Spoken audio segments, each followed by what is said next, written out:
Tonight, someone you love will die. Not tonight, maybe, but someday.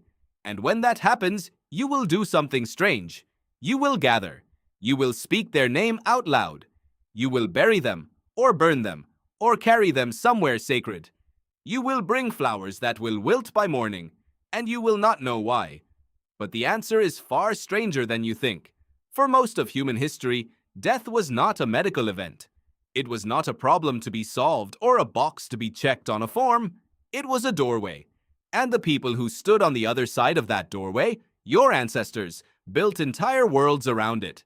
Worlds that still shape what you do, what you fear, and what you feel when someone you love stops breathing. The question is not just what ancient humans did when someone died. The real question is what those rituals reveal about the human mind.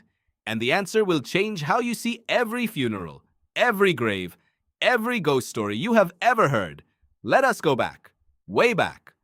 Around 300,000 years ago, in a cave system in South Africa called Rising Star, something remarkable happened. Paleoanthropologist Lee Berger and his team discovered the bones of Homo naledi, a small-brained ancient human relative arranged deep inside a cave system that would have required deliberate effort to access. No predators dragged them there. No flood deposited them.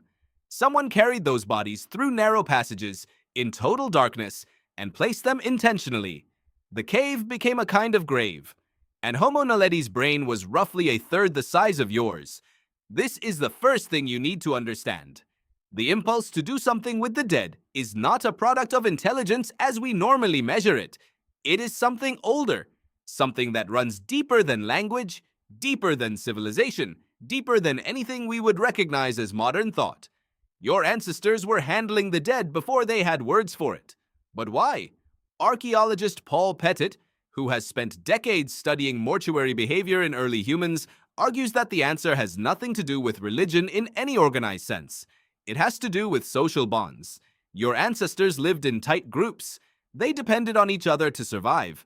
When a member of the group died, that death created a rupture, a wound in the social fabric. The ritual was the repair. Think about that for a moment. The ceremony is not for the dead person. It never was. It is for the ones still breathing.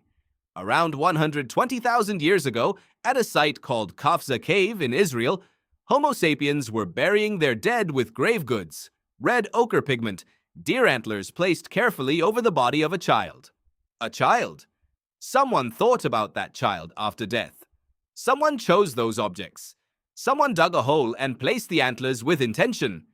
Red ochre appears in burial sites all over the ancient world. In Africa, in Europe, in Australia, in the Americas.